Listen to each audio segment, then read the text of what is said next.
창세기 16장 6절부터 10절, 누가복음 15장 17절부터 24절까지의 말씀입니다. 아브람이 사레에게 이르되 당신의 여종은 당신의 수중에 있으니 당신의 눈에 좋을 대로 그에게 행하라 하매 사레가 하갈을 학대하였더니 하갈이 사레 앞에서 도망하였더라. 여호와의 사자가 광야의 샘물 곁 곧 솔길 샘 곁에서 그를 만나 이르되 사레의 여종 하갈아 내가 어디서 왔으며 어디로 가느냐. 그가 이르되 나는 내 여주인 사레를 피하여 도망하나이다. 여호와의 사자가 그에게 이르되 내 여주인에게로 돌아가서 그 수하에 복종하라. 여호와의 사자가 또 그에게 이르되 내가 네 씨를 크게 번성하여 그 수가 많아 셀 수 없게 하리라. 이에 스스로 돌이켜 이르되 내 아버지에게는 양식이 풍족한 품꾼이 얼마나 많은가. 나는 여기서 주려 죽는구나. 내가 일어나 아버지께 가서 이르기를 아버지 내가 하늘과 아버지께 죄를 지었사오니 지금부터는 아버지의 아들이라 일컬음을 감당하지 못하겠나이다. 나를 품꾼의 하나로 보소서 하리라 하고 이에 일어나서 아버지께로 돌아가니라.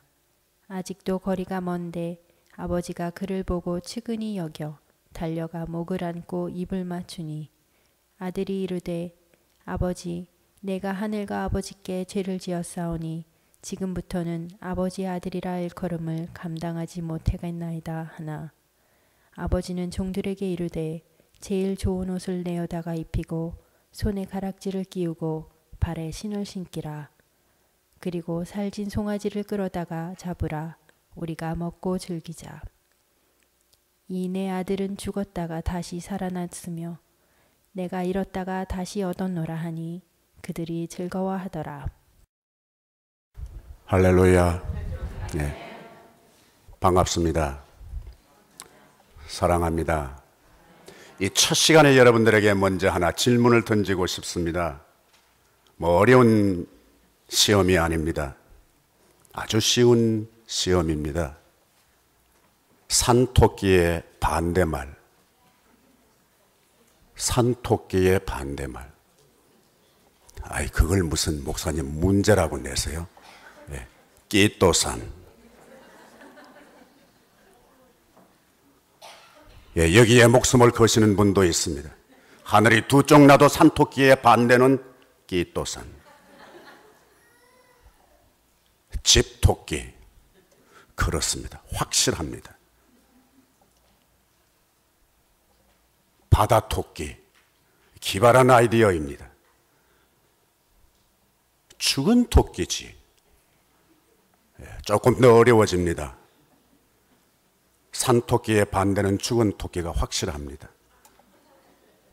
산토끼의 반대는 판토끼야. 무슨 소리 하고 있는 거야?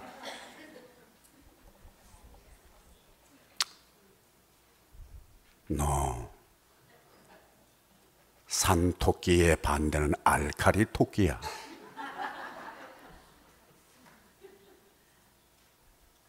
이상합니다. 문제는 하나인데 왜 이렇게 답이 많아요? 이게 또 다른 문제입니다. 한 문제의 답이 하나면은 씹이 있을 거리가 없습니다. 병은 하나인데 약은 수십 가지입니다. 이것이 문제입니다. 병보다 더 무서운 것이 약이 더 많다는 사실이 더 문제를 일으킵니다. 답은 나왔건만 계속해서 문제가 지속되는 것은 이 6개의 답끼리 서로 충동합니다. 끼또산이야, 집토끼야, 바다토끼야, 죽은 토끼야, 팔아버린 토끼야. 무슨 소리 하고 있는 거야? 알카리 토끼라니까? 이제 그 문제는 어디로 가버렸는지 없습니다. 없어졌어요. 그런데 이 답 6개끼리 싸우고 있습니다. 이 이야기에서 주는 교훈 가운데 하나는 6개의 답이 있지만 출제자가 누구냐에 따라서 그 중에 한 개만 택합니다. 누가 문제를 내었느냐가 문제보다 더 중요합니다. 누가 문제를 내오느냐에 따라서 이 6개의 답이 잠잠할 수 있습니다. 만약 그래도 잠잠하지 않다면 그건 출제자를 무시하는 것입니다. 내가 출제자다 하는 것과 같습니다. 오늘 우리는 구약과 신약에 있는 본문 말씀 가운데 공통된 문제를 발견하려고 합니다. 그리고 그 문제를 어떻게 극복하느냐입니다. 오늘 구약과 신약에 있는 본문 말씀의 문제는 무엇인가 하니까 인간관계 파괴입니다. 인간관계 파괴. 어느 누구도 인간관계를 파괴하려고 작심한 사람은 아무도 없습니다.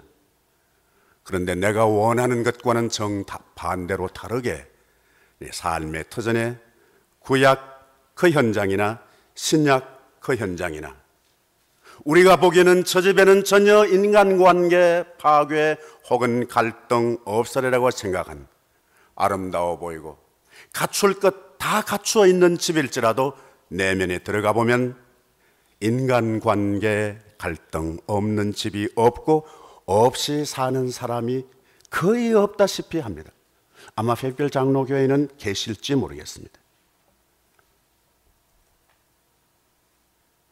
계시는 분, 만약에 그런 분이 계시다면 그분은 이렇게 앞으로 사셔야 합니다. 때려 죽인다고 해도 불평 없이 하나님께 감사하셔야 합니다. 이건 보통 은혜가 아니기 때문에 그렇습니다. 왜 갈등이 생겼는가? 왜 갈등이 생겼는가? 갈등 인간관계 파괴의 요인이 무엇인가는 오늘 여기 텍스트에서 우리에게 디테일하게 정확하게 가르쳐 줍니다. 이 정확한 인포메이션이 있음에도 불구하고 역시 우리에게 옵션이 있습니다. 그대로 받으면 도움이 되고 남의 것으로 취급해버리면 그것은 전혀 내게 영향력을 못 미치는 무효한 가이드라인이 된다고 믿습니다. 무엇 때문에 그런가? 사라의 관점에서 보면 사라는 하나님께서 아브라함과 자기에게 주신 약속을 확실히 믿습니다. 네 자손이 바다의 모래처럼 하늘의 별처럼 많게 해주겠다. 희망사항입니다. 그랬으면 정말 좋겠습니다. 그것이 다른 사람이 말한 것이 아니라 하나님께서 말씀하셨습니다. 그래서 확신하고 싶은 것입니다. 그런데 무슨 기미가 보여야지.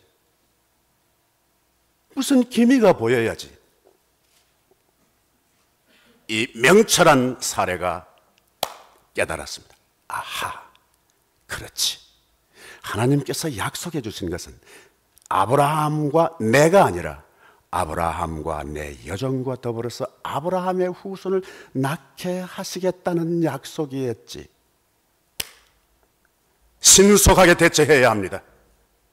그래서 자기의 여종 하갈을 남편과 함께 관계 갖게 해서 아기를 갖게 하는 겁니다. 인간관계 파괴의 요인이 결정적으로 사라 입장에서 본다면 무엇인가? 그것은 하나님의 시간을, 하나님의 플랜을 내가 임의로 조정하는 것입니다.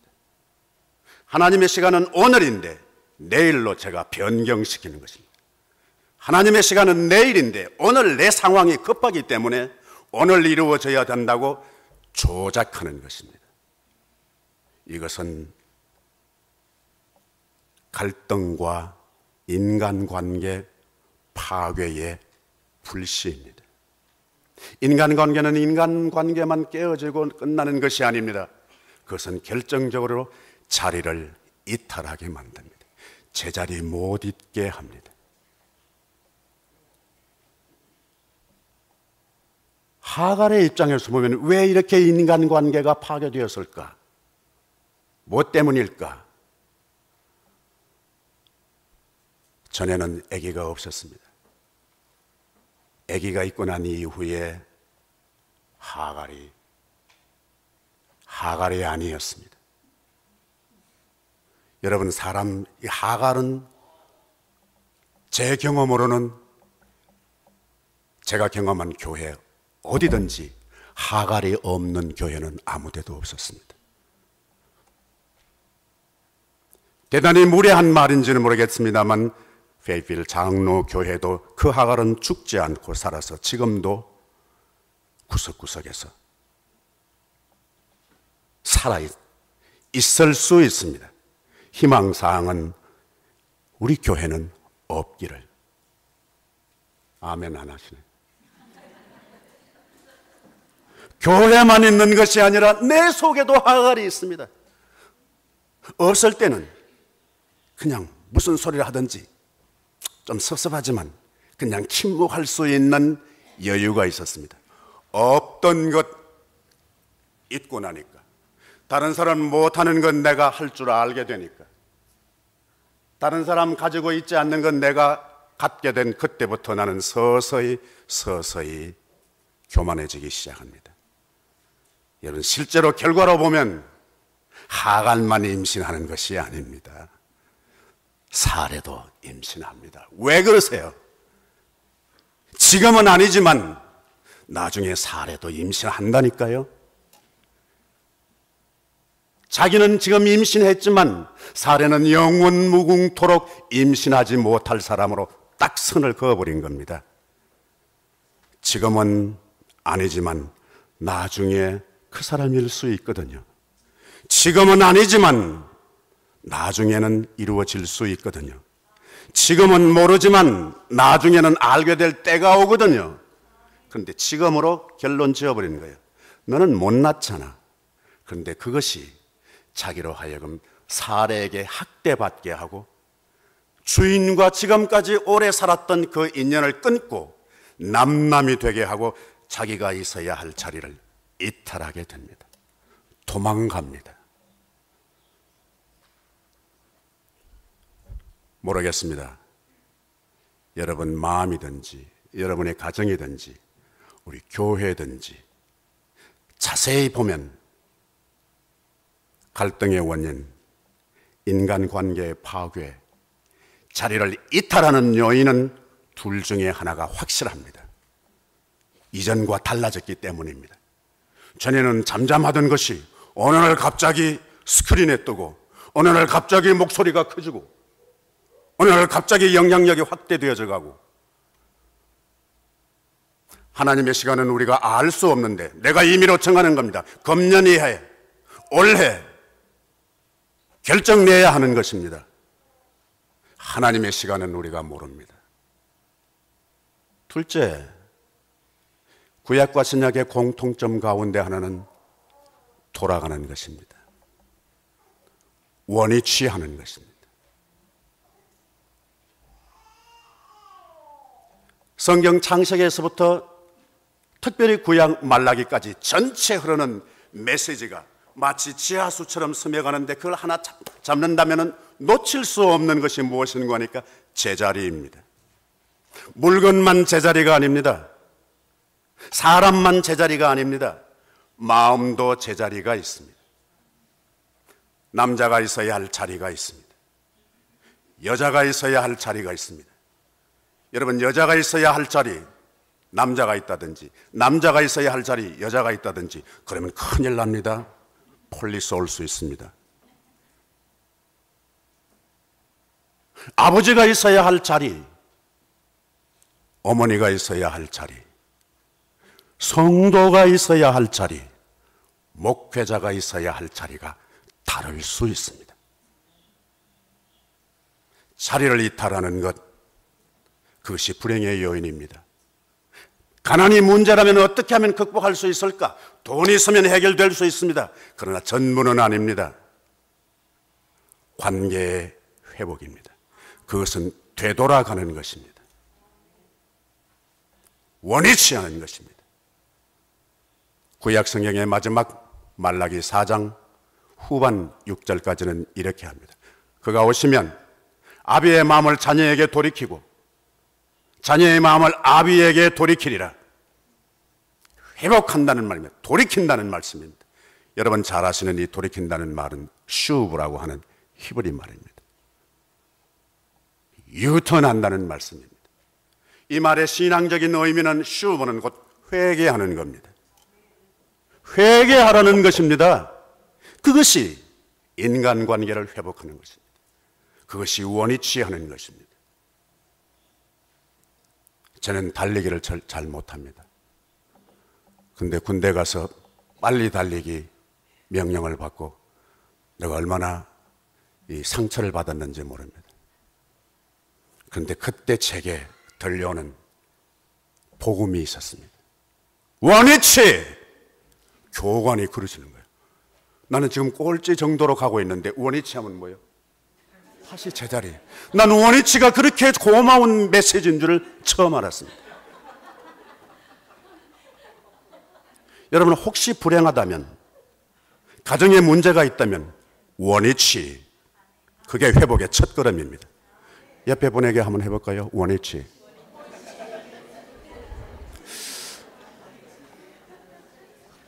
그렇게 감미롭게 해서는 될 것 같지가 않은데요. 원위치! 예. 돌아가는 것입니다, 여러분. 제자리에 계셔야 합니다.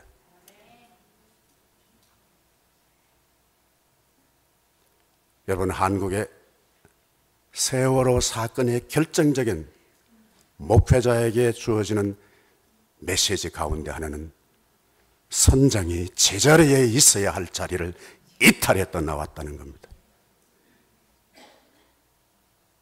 그 사건은 목회자인 저에게 적지 않은 교훈이었습니다. 웅변 같은 메시지였습니다. 그건 산 것이 아닙니다. 차라리 자리를 지키다가 죽는 것이 낫습니다. 자리를 이탈하고 살아있는 것은 불명예스러운 것입니다. 제자리에 가야 합니다. 교회는 교회의 자리가 있습니다. 아무리 혼비백산 난리가 쳐도 자기 자리가 있어야 합니다. 거기로 돌아갑니다. 돌아가야 합니다. 여러분, 돌아가면 어떻게 돼요? 할렐루야! 나 이제 돌아왔어. 그러면 얼마나 좋겠습니까? 그러면 얼마나 좋겠습니까? 하갈에게 들려준 메시지가 있습니다. 여호와의 사자가 하갈아, 내 주인의 종에게 돌아가라. 슈브해라. 회개해라. 그의 수하에 복종하라. 하갈은 하갈의 입장대로 억울합니다. 내가 거기에 왜 돌아가? 도망 나왔는데 그녀가 나를 학대하는데 어떻게 내가 돌아가요? 돌아가고 싶지 않는 곳으로 돌아가는 것이 슈브입니다. 돌아가야 할 자리는 내가 정하는 것이 아닙니다. 여호와의 사자가 명령하는 것입니다. 돌아가라네. 내가 플랜을 짜놓고 언제 어디로 내가 돌아가리라, 그게 아닙니다. 좋아질 때, 일이 잘 되었을 때, 돈 많이 벌었을 때, 교회가 평안할 때, 그때 돌아가는 것이 아닙니다. 마음은 그러고 싶습니다. 그러나 여호와의 사자는 돌아가라. 내 주인에게 돌아가라. 복종하라. 재미있는 표현이 있습니다. 사레가 하갈에게 학대했습니다. 그런데 여호와의 사자가 하갈에게 한 말, 돌아가서 복종하라는 말은 사레가 하갈한테 한 학대라는 글자와 똑같은 글자입니다. 태가 다를 따름입니다. 그렇다면 복종하라는 말은 그냥 고분고분 말 잘 들으라는 말 정도가 아닙니다. 하갈에게 학대를 받아라. 그래도 돌아가야 하는 것입니다. 무엇 때문에 돌아가야 하는 거예요? 무엇 때문에? 돌아가기 싫은 장소에 왜 돌아가야 되는 거예요? 무엇 때문에 돌아가야 되는 거예요? 여호와의 사자는 확실히 하갈의 마음을 이해하지 못합니다. 그의 마음을 헤아리지 못하고 있습니다. 억울합니다. 그런데 왜 돌아가라고 하는가? 심정을 몰라서가 아닙니다. 여호와의 사자가 잔인해서가 아닙니다. 이미 하갈은 홀몸이 아닙니다. 아브라함의 씨앗을 품고 있습니다. 생명을 잉태하고 있습니다. 만약 도망 나온 그대로 도망가면 어디 가서 아기 낳을지 모릅니다. 페빌에 와서 아기를 낳을지, 샬롯에서 아기 낳을지, 한국에 가서 낳을지 모릅니다. 도망가는 대로 거기서 아기 낳는다면 주위의 사람들이 하갈 보고 뭐라고 얘기하겠습니까? 애비는 누구야? 지금은 그게 수치가 아닌 세상이 되었습니다. 그 당시에는 치명적입니다. 아버지를 모르는 아기를 낳았다. 이건 처형감입니다. 자기는 그렇다 손쳐요. 아들은 어떻게 돼요? 아들은 주위에서 시비를 걸지 않더라도 야, 내일 또 만나서 놀자. 하나이가 아니야. 나는 내일 못 와. 왜? 나는 우리 아빠하고 어디 여행 간다. 그러면 이 하갈의 아들은 뭐라고 그러는 거예요? 주위의 사람이 가만히 있어도 혼자 상처받습니다. 나는 왜 아버지가 없을까? 우리 아버지는 누굴까? 제 기능을 발휘하지 못합니다. 하갈은 그걸 모릅니다. 자기 새끼에 대한 책임을 감당하지 못하고 있습니다. 그걸 아시는 여호와의 사자는 가서 학대받아라. 학대 안 받고 그 생명 죽이는 것보다, 억울하게 하는 것보다 애미가 학대받고 그 생명 살리는 것이 낫다. 하나님께서 약속하셨기 때문에 그렇습니다. 내 자손으로 하여금 번성케 하겠다. 이미 이름까지 지어주셨습니다. 이름을 이스마엘이라 하라. 돌아가야 하는 이유입니다. 돌아가고 싶지 않는 곳으로 돌아가는 겁니다. 내가 마음에 드는 리스트를 만들어서 그때 그 길로 돌아가는 것이 아닙니다. 억울함을 당하는 그 자리로 돌아갑니다. 좋아하지 않는, 감미롭지 않는 곳으로 돌아가야 하는 것입니다. 그것이 슈버입니다. 그것이 인간관계를 회복하는 중요한 요소입니다. 신약에 있는 탕자는 돌아갑니다. 할렐루야, 나 이제 집으로 돌아가. 그렇게 돌아가는 것이 아닙니다.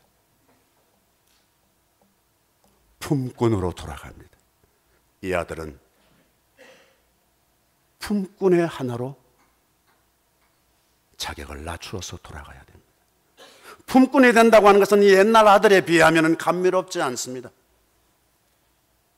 그러나 이 아들은 돌아갑니다. 이 하갈과 아들의 돌아가는 그 자리에 공통점이 있습니다. 그것은 초심으로 돌아가는 것입니다. 초심으로 돌아가는 것입니다. 하갈은 아기 없었을 때 철저하게 몸종으로 있었던 그 자세, 그때 가졌던 그 마음으로 돌아가는 겁니다. 공간만 돌아가는 것이 아닙니다. 마음 씀씀이도 제자리, 옛날 아기 없었을 때 주인이 하라면 하라는 대로 시키고 다 꼬박꼬박 순종했던 그 초심의 자리로 돌아가는 겁니다. 아버지가 아들로 받아주든지 받아주지 않든지 품꾼의 하나로는 신분이 중요한 것이 아닙니다. 옛날 그 아버지와 함께 살았던 그 집, 그리로 돌아가는 겁니다. 옛날에 그 집입니다. 옛날에 그 아버지입니다. 못된 아버지가 선한 아버지로 바뀐 거 아닙니다. 인색했던 아버지가 후한 아버지로 바뀐 것 아닙니다. 그 장소, 그 집, 그 일, 그러나 달라진 거 있습니다. 아들이 아닙니다. 품꾼으로 가는 겁니다. 여러분, 그래도 그것이 행복한 길인 줄로 믿습니다. 무엇 때문에 갈등이 생겼는가? 초심을 잃어버렸기 때문에 그렇습니다. 저는 지금도 틈틈이 생각합니다. 목회자의 초심, 안수 받을 때의 초심, 은혜 받았을 때의 초심, 맨 처음 교회에 출입해서 들어왔을 때 그때 그 마음, 그 초심, 그 초심으로 돌아가야 합니다. 부부 생활이라면 연애할 때 그 상태,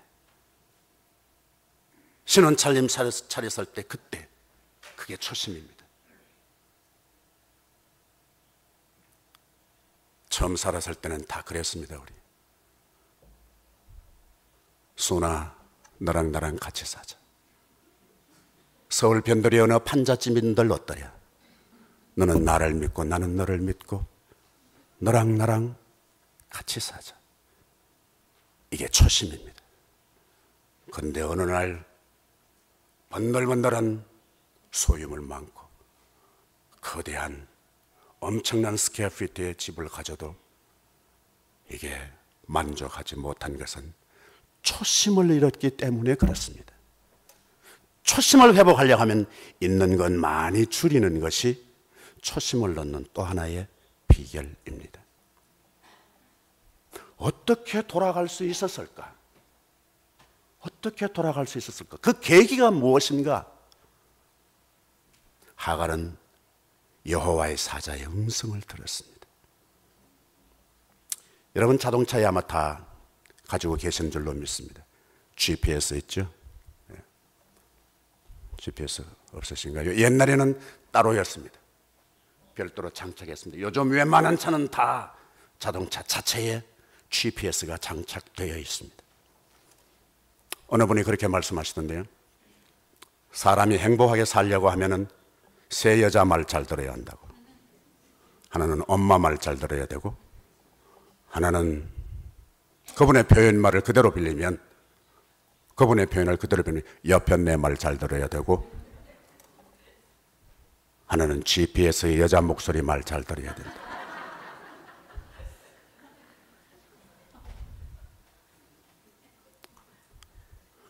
여러분 GPS가 처음에는 조금 빗나가도 계속 말해줍니다. 스쳐 지나가면은 야, 얼마 지점에서 다시 유턴해서 되돌아가거라. 쭉 가면은 다음 길에서 뭐 왼편 하든지 자꾸 틀리면 틀릴수록 계속 자꾸 이야기해 줍니다. 그러다가 끝까지 말 안 들어보세요.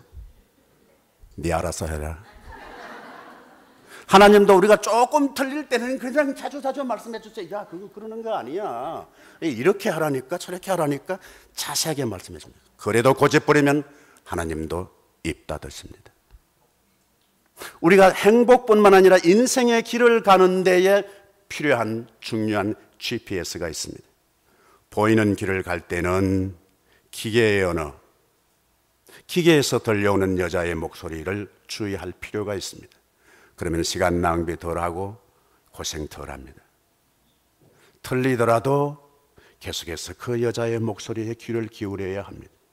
제1의 GPS의 언어입니다. 기계의 소리라고 할 수 있습니다. 두 번째 제2의 GPS의 소리가 있습니다. 그것은 양심의 소리입니다. 집 나간 아들, 아버지가 야 돌아와라 그렇게 하지 않았습니다. 곁에 있는 사람이 야 아버지 곁에 돌아가야 돼 너 그렇게 말하지 않았습니다. 자기 혼자 자기가 자기에게 말하는 겁니다. 우리 집에는 양식이 풍족한 품꾼이 얼마나 많은가. 그런데 나는 여기서 추려 죽는다. 내가 아버지에게 가서 내가 하늘과 아버지께 죄를 얻어 사오니 내가 아들이라 감당할 수가 없습니다. 나를 품꾼의 하나로 쓰소서. 누가 누구한테 하는 말이에요? 자기 혼자 하는 말입니다. 이건 제1의 GPS 메카닉 랭귀지가 아닙니다. 양심의 언어입니다. 이 안에 GPS가 하나님께서 본능적으로 우리에게 장착해 놓았습니다. 자동차의 GPS 소리에 잘 가이드라인을 따라야 할 뿐만 아니라 우리 안에 있는 제2의 GPS 소리에 귀밟아야 합니다. 그건 너무 무시하면 회복이 불가능합니다.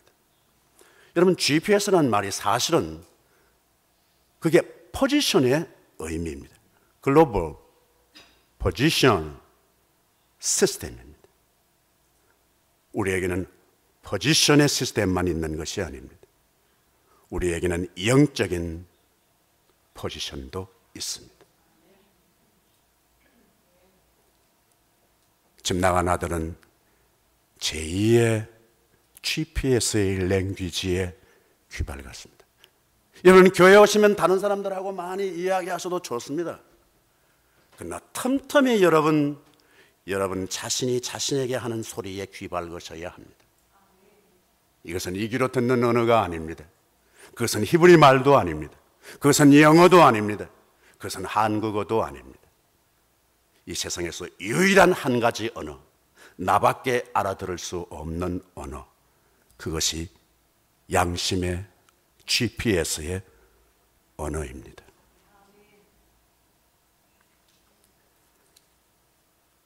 하갈은 양심의 소리도 아닙니다. 여호와의 사자가 하갈에게 하는 말을 들었습니다. 난 이것을 영적인 제3의 GPS의 랭귀지라고 생각합니다. 우리가 기도할 때 무엇인가 부탁하고 요청합니다. 그런데 그보다 더 중요한 것은 우리가 하나님의 음성을 들으려고 해야 합니다. 우리가 확실히 기도의 소원 리스트를 적는 것은 나쁘지 않습니다. 1번 하나님 우리 부자 되는 것, 2번 하나님 병 낫는 것, 3번 자식 대학에 탑으로 들어가는 것, 뭐 그것 다 리스트 자체는 나쁘지 않습니다. 그러나 기도 드립니다, 아멘, 끝나시면 안 됩니다. 그 기도를 번제물처럼 올려 바치고 난 이후에 여러분 이제 여러분의 입을 닫고 귀를 여셔야 합니다. 하나님께서 내게 뭐라고 말씀하시는가? 이렇게 해라 명령형이 아닌 질문형입니다. 하갈아, 네가 어디서 와서 어디로 가느냐? 우리 오래된 한글 성경에는 이렇게 번역하고 있습니다. 하갈아, 네가 무슨 일로 거기에서 나왔느냐? 질문입니다. 하나님은 우리에게 더 많은 질문을 합니다. 교회에게 질문합니다. 괜찮아? 문제 없어? 너 지금 제대로 잘 가고 있는 거야? 너 도대체 동기가 뭐야? 그리고 네 목표가 뭐야? 왜 그러는 거야? 여호와의 사자는 끊임없이 얘기합니다. 제3의 GPS. 이것은 우리 갈등과 인간관계와 우리의 자리를 벗어난 이탈한 자리에서 되돌아가게 하는 중요한 근거가 되는 줄로 믿습니다. 하나님께서 우리에게 좋은 기회를 주셨습니다.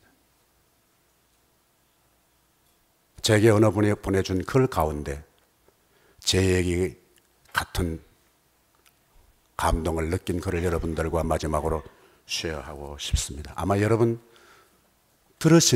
읽으신 적이 있는 글이라고 생각합니다.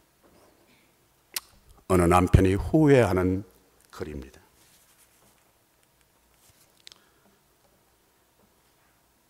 저만 채서 허스름한 바지를 입고 엉덩이를 들썩이면서 아내가 방글레질을 하고 있다. 여보, 점심 먹고 나서 바렌다 청소 나랑 같이 좀 하자. 나 지금 점심 약속 있는데. 해외 출장 가는 친구의 핑계로 한가로운 일요일 날 아내와 집에서 탈출했다. 양푼의 비빔밥을 숟가락 위에 가득 올려놓고 입안에서 우물거리는 아내가 나를 쳐다본다. 무릎 나온 바지에 한쪽 다리 의자 위에 올려놓고 앉아서 밥 먹는 모양이 영락없이 내가 제일 싫어하는 아줌마 품새다. 언제 돌아올 거야? 가봐야 알지. 시무룩해하는 아내를 두고 친구들과 밤 12시가 넘도록 그렇게 놀고 있었다. 그동안에 아내에게서 전화가 여러 차례 왔다. 그러다가 나는 받지 않았다.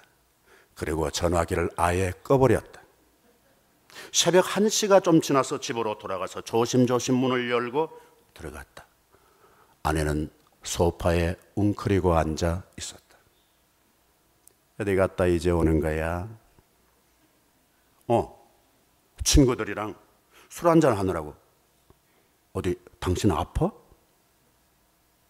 낮에 비빔밥 먹은 게 체했나 봐. 약 좀 사오라고 전화했는데 전화 안 받대? 혼자서 여러 번 바늘로 땄는지 손끝에 피가 맺혀 있다. 이 사람아, 병원에 가야지. 왜 그렇게 미련한 거야?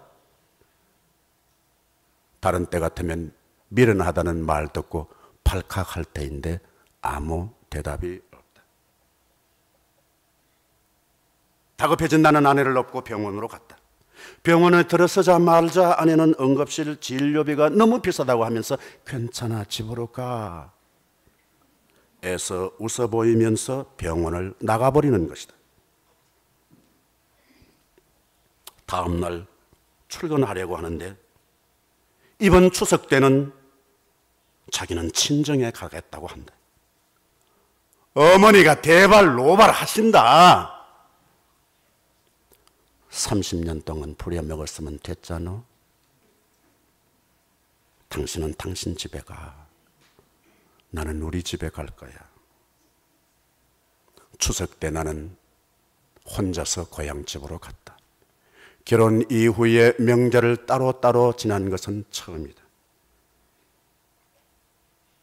세상 천지의 며느리가 그러는 법이 없다. 어머니가 호통을 쳤다. 며칠 후에 집으로 돌아오니 아내는 태연하게 책을 읽고 있었다. 거기다가 클래식 음악을 듣고 있었다. 당신 지금 제정신이야? 나 명절 때 친정 간 거 아니야. 병원에 가서 정밀 검사 받았다. 당신이 전화해봤더라면 내가 병원에 있었는 거 확인할 수 있었어. 그런데 전화 안 오대? 아내는 가벼운 위염이 아니었다. 암 말기라고 한다. 온 전신에 전이 되었다고 한다. 3개월만 산다고 한다.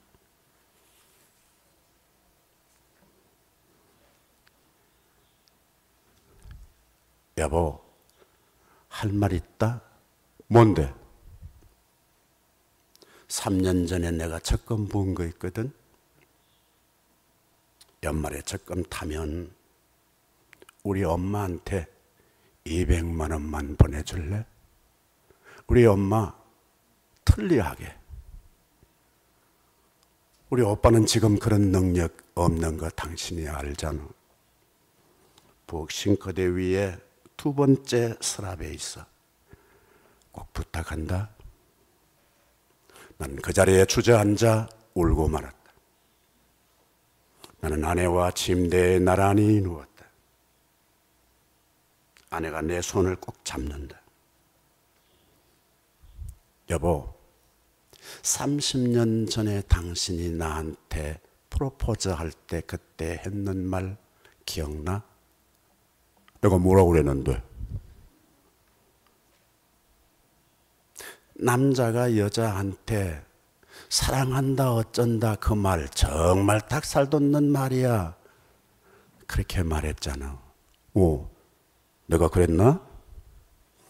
그런데 있잖아, 가끔씩 나도 그 말 듣고 싶다. 아내는 그새 잠이 들었다. 물끄러미 아내를 바라보다 나도 깜빡 잠이 들었다. 어느새 커튼 틈으로 아침 햇살이 쏟아져 들어왔다. 여보, 오늘 우리 장모님한테 가자. 뭐 연말까지 미룰 거 없잖아. 지금 가자. 아내는 대답이 없다. 아내는 기뻐하지도 않는다. 잔소리하지도 않는다. 떨리는 손으로 나는 아내를 흔들었다. 아내는 꼼짝하지 않는다. 나는 아내 위로 무너져 허덕였다. 사랑한다, 여보. 이 말을 어제 해주지 못해서 미안해. 갑자기 떠나버린 이 여인, 혹시 우리 안에서 우리와 함께 긴 세월을 같이 해온 혹시 예수님은 아니세요? 이 안에 혹시 우리 안에 어여시 있으면서도 우리가 소홀히 여긴 행복은 아닐까? 시간이 지나고 난 이후에 후회하는 이 남자, 혹시 여러분은 아닌지, 나는 아닐지, 지나가고 난 이후에 후회하고 아쉬워하는 우리 교회는 아닐지. 그러나 언젠가 떠날 일은 반드시 옵니다. 확실합니다. 언젠가는 떠납니다. 아무리 좋아도 내 곁을 떠날 때가 있습니다. 아무리 내가 사랑해도 헤어질 때가 옵니다. 그것은 우리가 언제인지는 알지 못합니다. 내일 후회할 수 있는 것이 아니라 지금 바로 그 시간인지 모릅니다. 기회를 놓치지 않게 되기를 바랍니다. 여호와 우리 아버지 하나님, 우리에게 하나님께서 은혜 주시고 또 귀한 말씀의 현장으로 우리를 가이드해 주셔서 감사합니다. 성령께서 역사해 주셔서 우리가 하나님의 신령한 GPS의 음성에 예민하게 하시고 그것으로 우리의 삶이 다시 회복되는 역사가 이루어지게 해 주시옵소서. 나사렛의 예수 그리스도의 이름으로 기도하옵나이다. 아멘.